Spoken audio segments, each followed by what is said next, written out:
Je viens boire à la source de la vie. Je viens boire à la source qui jaillit de ta vie.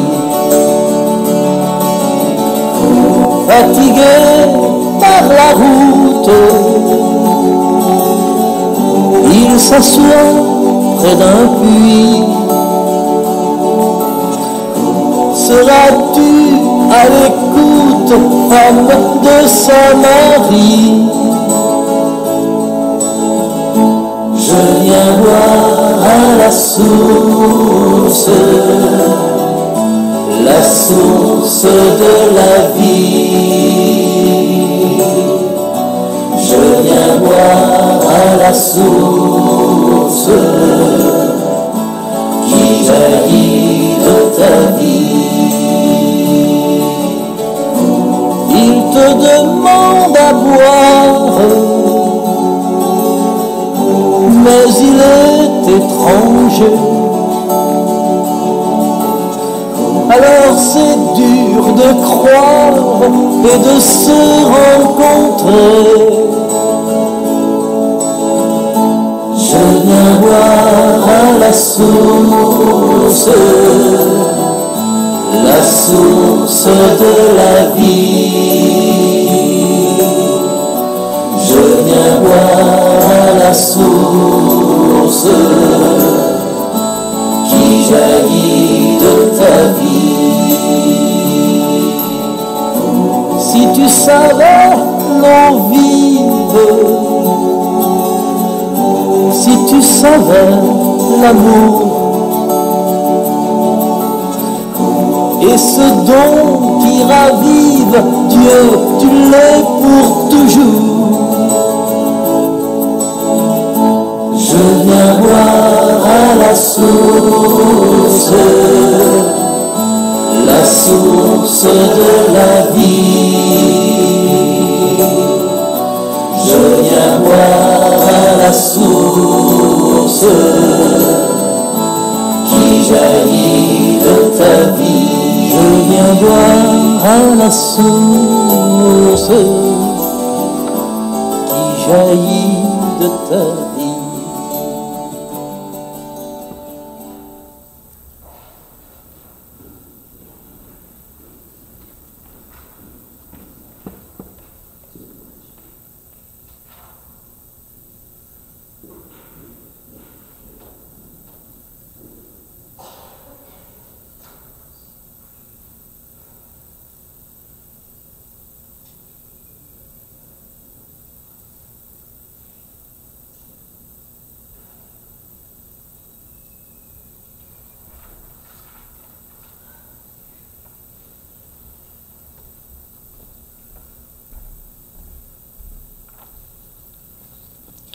Bonjour et bienvenue. Frères et sœurs, chaque année, un temps est consacré par les chrétiens de toute confession à la prière pour leur unité. L'unité entre les chrétiens n'est pas un souci marginal, mais une exigence de la foi. Reconnaissons nos complicités dans les divisions et sachons retrouver le goût d'une prière plus intense pour que vienne une Église réconciliée. Au cœur de notre vie, au milieu des événements et des rencontres, le Seigneur nous adresse un appel. L'appel à devenir le peuple de Dieu parmi les humains. Debout pour accueillir la procession d'entrée et tout le monde, on chante.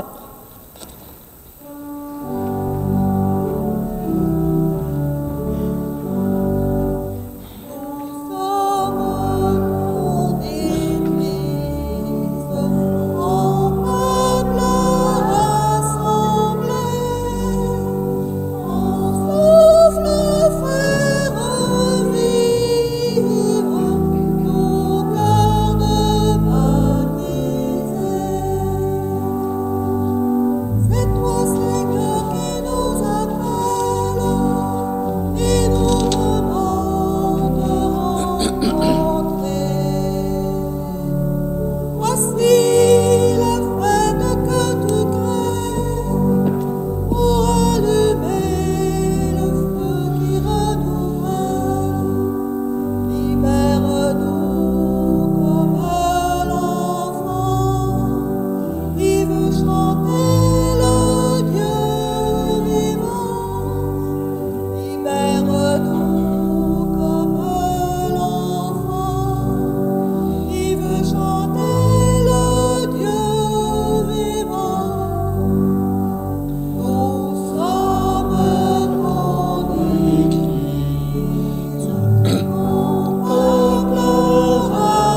Au nom du Père et du Fils et du Saint-Esprit. Que le Seigneur Jésus, lumière des nations, source d'unité, soit toujours avec vous. Frères et sœurs à distance qui vous joignez à nous ce matin par le truchement de la technologie, et vous tous, messieurs, dames, frères et sœurs, qui cheminez sur la route de la conversion, bonjour. On a un drôle de message aujourd'hui qui nous est présenté dans l'Évangile. C'est comme s'il y avait quelque chose qui était arrivé, mais qui n'est pas arrivé encore. Il est déjà là, mais il n'est pas encore là. On va essayer de décoder ça, voir ce qui se passe là-dedans, parce que c'est vrai que ça fait des années qu'on lit l'Évangile en pensant qu'il y a un royaume qui est parmi nous, mais qui n'est pas totalement parmi nous. On va avoir le temps de regarder ça un peu. Notre vocation de croyantes et de croyants est de porter la bonne nouvelle du salut en Jésus-Christ et de susciter l'espérance chez les gens qui nous entourent. Et pour cela, il nous faut vivre en communion les uns avec les autres. Chaque année, la semaine de prière pour l'unité des chrétiens nous le rappelle. Demandons au Seigneur Jésus de nous unir dans la vérité et dans la charité. Seigneur Jésus, lumière dans nos ténèbres, apprends-nous à voir en chaque personne un frère ou une sœur. Ouvre nos yeux, Seigneur. Ouvre nos yeux, Seigneur. Ô Christ, toi qui as donné la vie sur la croix pour l'humanité, aide-nous à surmonter nos divisions. Ouvre nos cœurs, Seigneur. Ouvre nos cœurs, Seigneur. Seigneur, Sauveur de tous les humains, apprends-nous à partager et à secourir les personnes démunies. Ouvre nos mains, Seigneur. Ouvre nos mains, Seigneur. Que Dieu, dont la puissance est celle de l'amour, nous fasse miséricorde, qu'il nous pardonne nos péchés et nous conduise à la vie éternelle. Chantons la gloire de Dieu qui se manifeste dans le Christ Jésus, la lumière pour toutes les nations.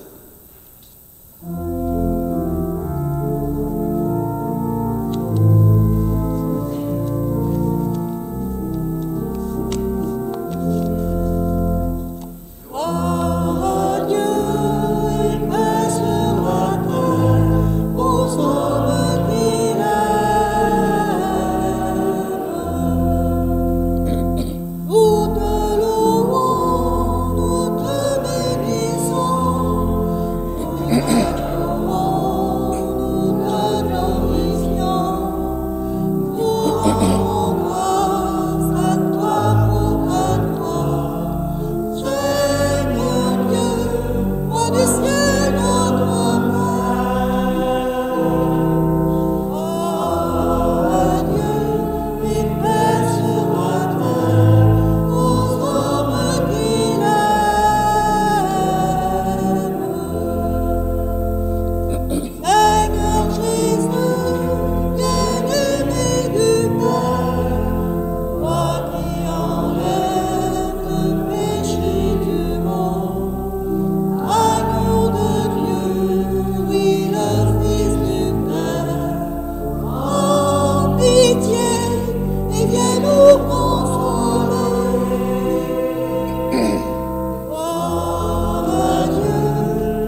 Prions le Seigneur.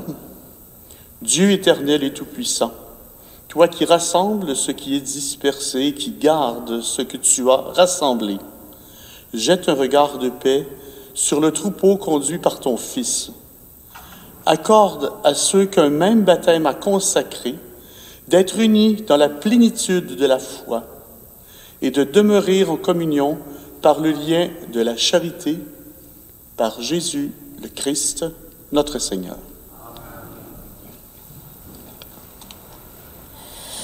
Lecture du livre du prophète Isaïe. Dans un premier temps, le Seigneur a couvert de honte le pays de Zabulon et le pays de Naphtali. Mais ensuite, il a couvert de gloire la route de la mer, le pays au-delà du Jourdain et la Galilée des nations. Le peuple qui marchait dans les ténèbres a vu se lever une grande lumière, et sur les habitants du pays de l'ombre, une lumière a resplendi. Tu as prodigué la joie, tu as fait grandir l'allégresse. Ils se réjouissent devant toi, comme on se réjouit de la moisson, comme on exulte en partage du butin. Car le joug qui pesait sur lui, la barre qui meurtrissait son épaule, le bâton du tyran, tu les as brisés comme au jour de Madian. Parole du Seigneur.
Lecture de la première lettre de Saint Paul apôtre aux Corinthiens.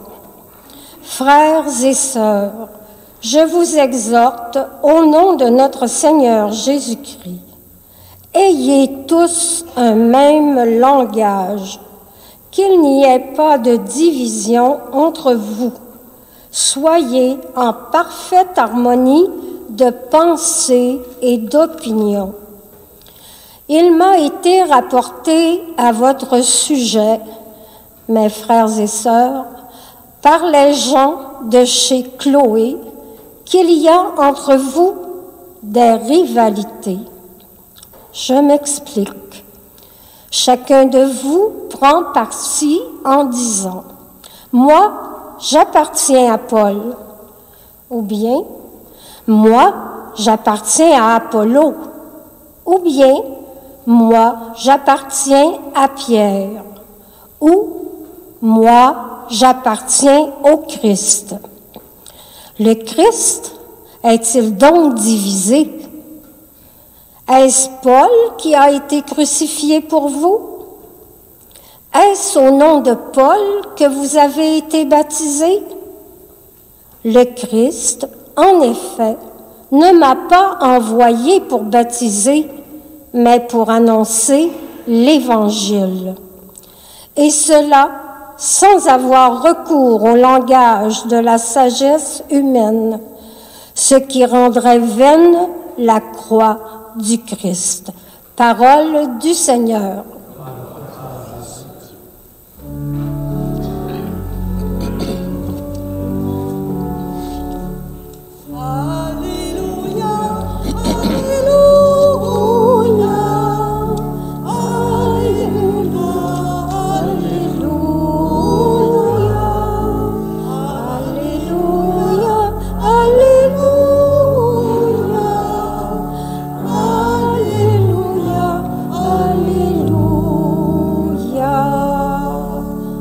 Ensemble, Jésus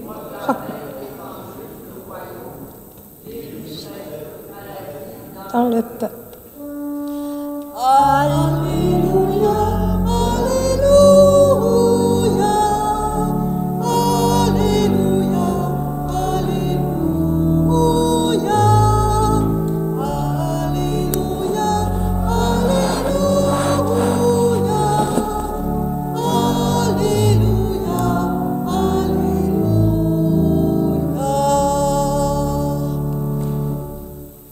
Le Seigneur soit avec vous. Évangile de Jésus-Christ selon saint Matthieu.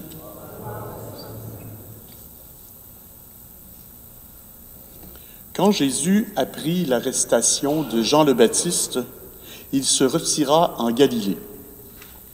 Il quitta Nazareth et vint habiter à Capharnaüm, ville située au bord de la mer de Galilée, dans les territoires de Zabulon et de Nephtali.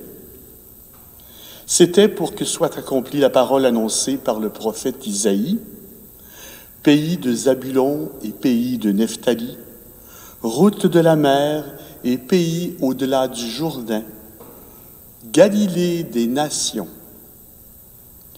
Le peuple qui habitait dans les ténèbres a vu une grande lumière.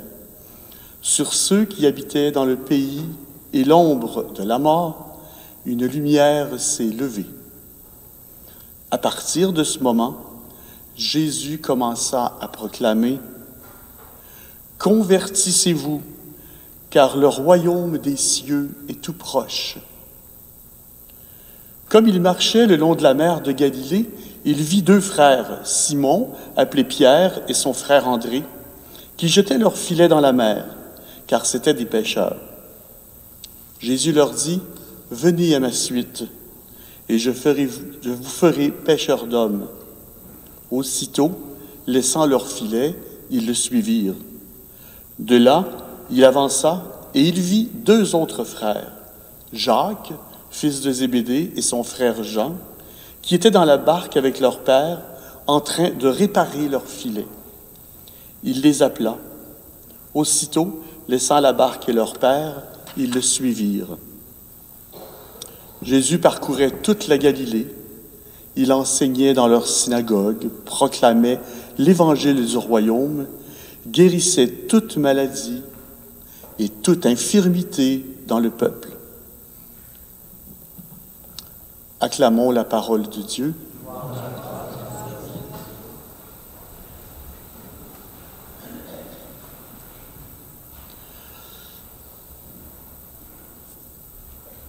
J'aimerais attirer votre attention sur le choix de Jésus des personnes à qui il demande de le suivre.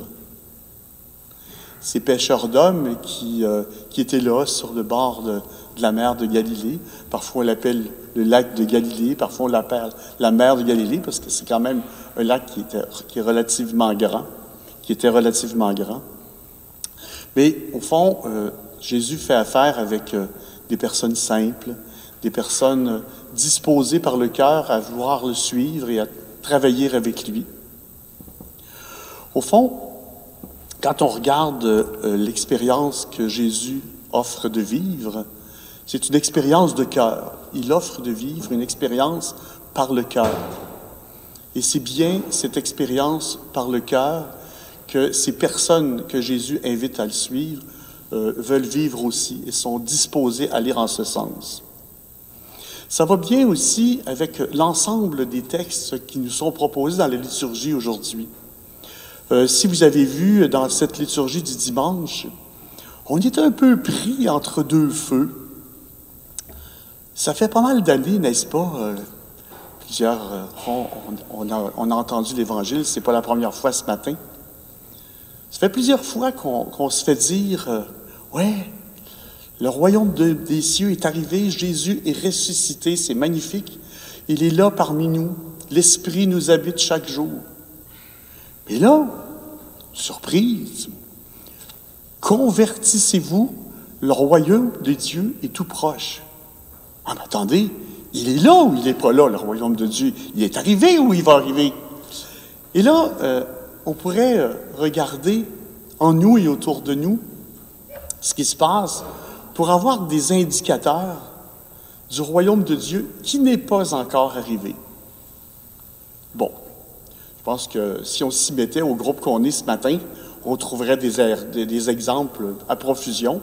Permettez que je me fasse votre voix pour en nommer quelques-uns de ces événements.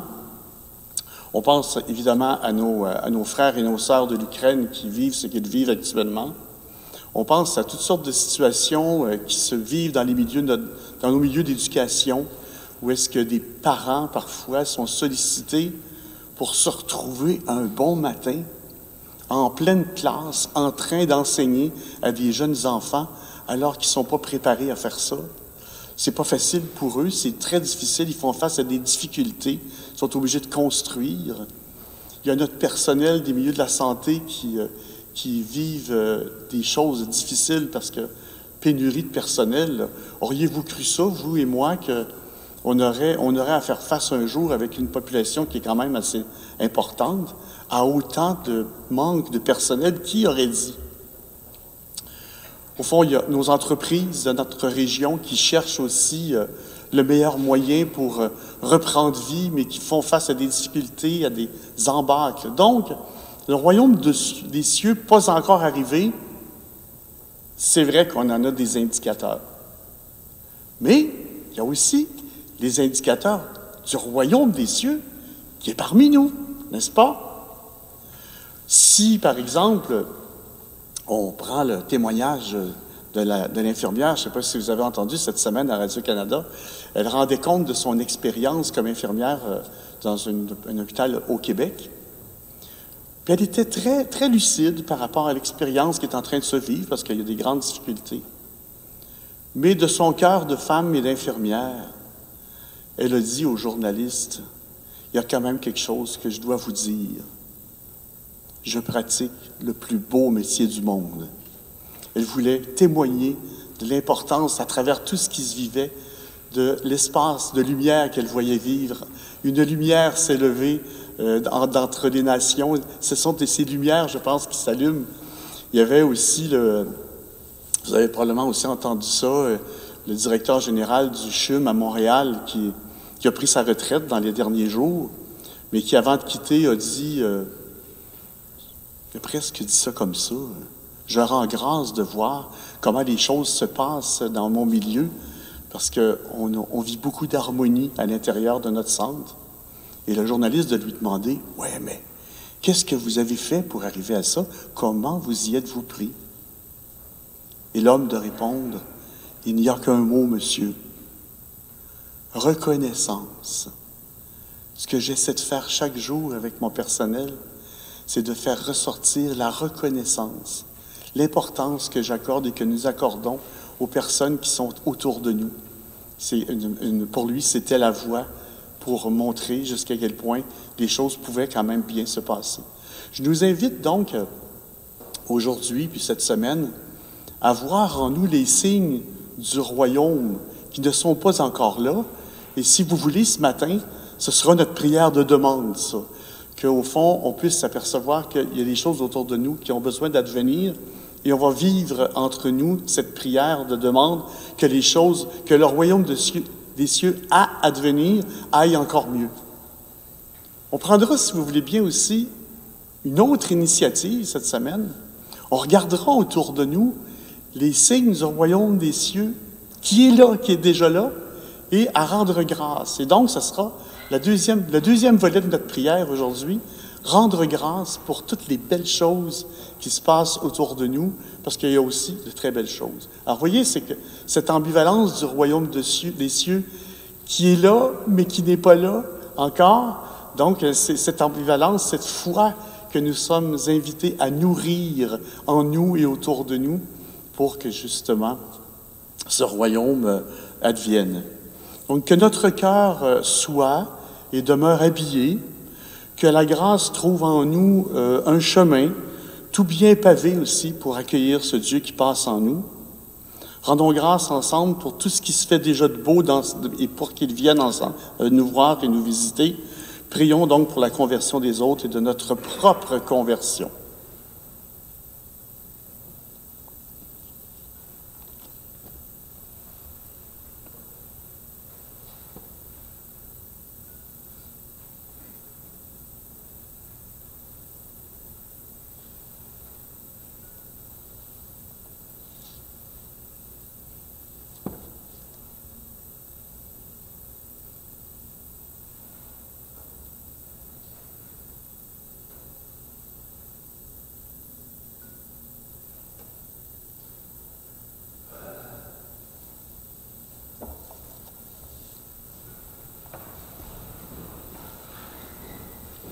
La parole de Dieu suscite et affermit notre foi.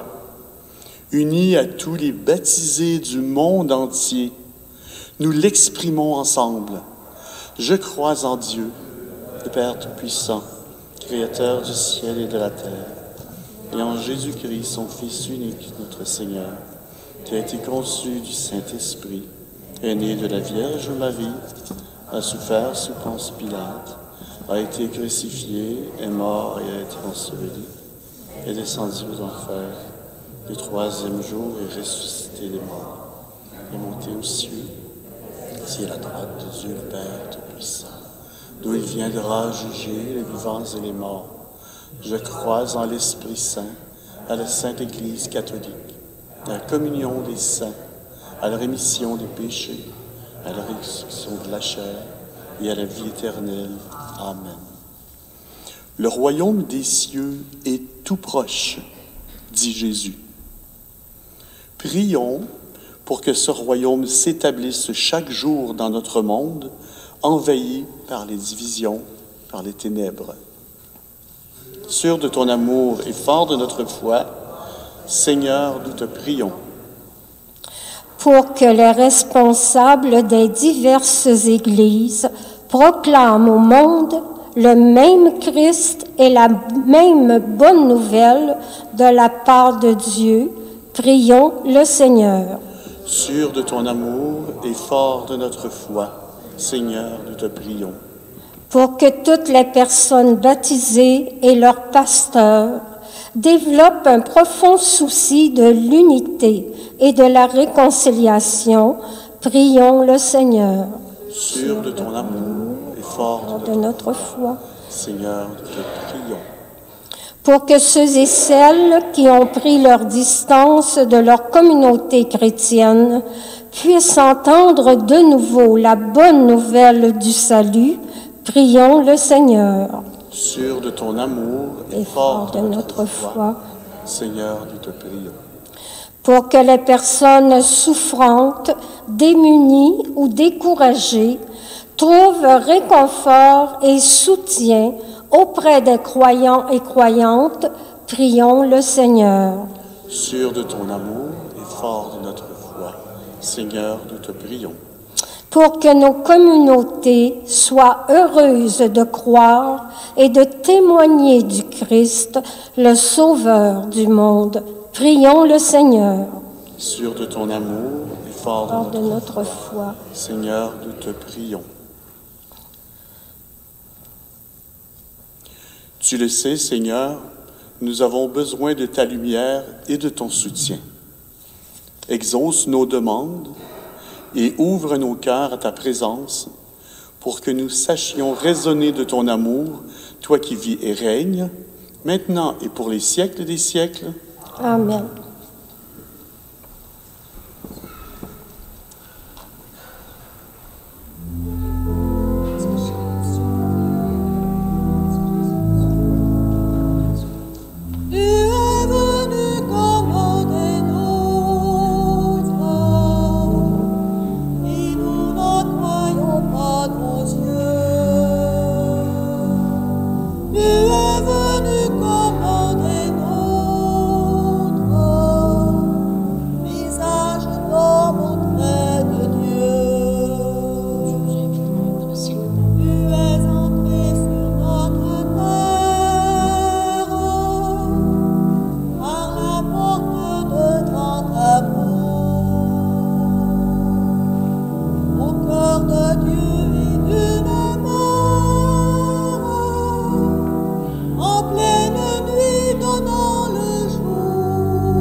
Je vous invite à vous lever.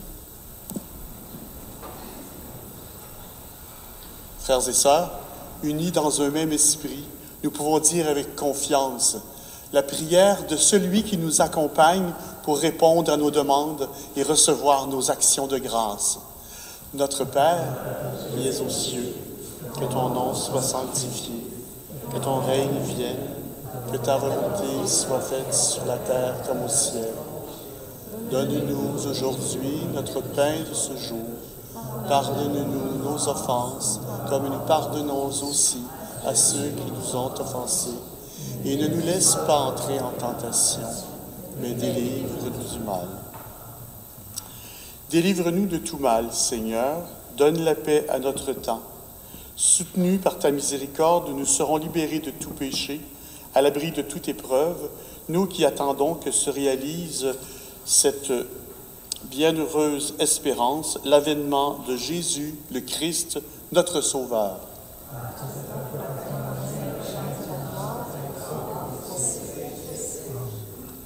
Seigneur Jésus-Christ, tu as dit à tes apôtres, « Je vous laisse la paix, je vous donne ma paix. Ne regarde pas nos péchés, mais la foi de ton Église, pour que ta volonté s'accomplisse. Donne-lui toujours cette paix. Conduis-la par l'unité parfaite, toi qui règnes pour les siècles des siècles. Amen. Que la paix du Seigneur soit toujours avec vous. Par un signe que vous choisirez, partageons la paix du Seigneur. La paix du Seigneur soit avec vous.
En action de grâce pour toutes les fois où est-ce que le royaume de Dieu se présente en nous et autour de nous.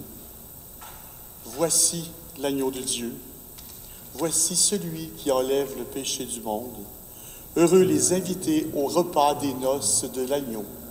Seigneur, je ne suis pas digne de te recevoir, mais dis seulement une parole et je serai guéri. Corps du Christ.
Elle est vivante, la parole de Dieu, au milieu de nous. C'est ta parole qui nous rassemble, Seigneur, et nous répondons à ton appel avec joie. Tu fais de nous le nouveau peuple choisi, frères et sœurs en Jésus, ton Fils. Tu nous as donné ton Verbe, ta parole vivante, pour illuminer notre chemin terrestre. Que Jésus inspire tous nos choix et donne de la saveur à notre existence. Il n'est plus visible au milieu de nous, mais sa parole nous accompagne toujours dans le livre de sa bonne nouvelle. Il ne cesse de nous appeler au royaume à venir. Nous en sommes sûrs. Nous verrons la réalisation de ta promesse. Nous contemplerons ta parole vivante. Nous vivons de ton esprit. J'ai 2 petites annonces. D'abord, ça nous fait plaisir de vous annoncer notre 2e déjeuner communautaire qui va avoir lieu le 12 février prochain. Les billets seront en vente dimanche prochain et l'autre fin de semaine en début février. Il y a un concert bénéfice qui s'annonce au profit de la halte Saint-Joseph. Et c'est le concert Espérance.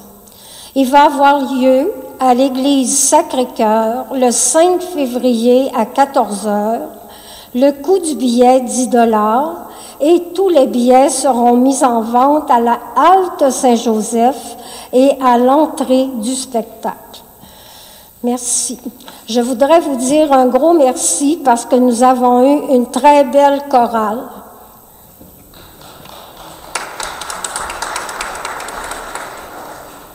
Effectivement, vous faites une magnifique chorale.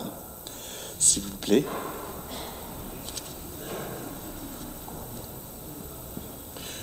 Prions le Seigneur. Cette communion à tes mystères, Seigneur, préfigure l'union des fidèles en toi. Fais qu'elle produise un fruit d'unité dans ton Église par Jésus le Christ, notre Seigneur. Que le Seigneur Tout-Puissant nous bénisse et nous garde, le Père, le Fils et le Saint-Esprit. Allons dans la paix, dans la joie du Christ. Très bon dimanche à vous. Au revoir.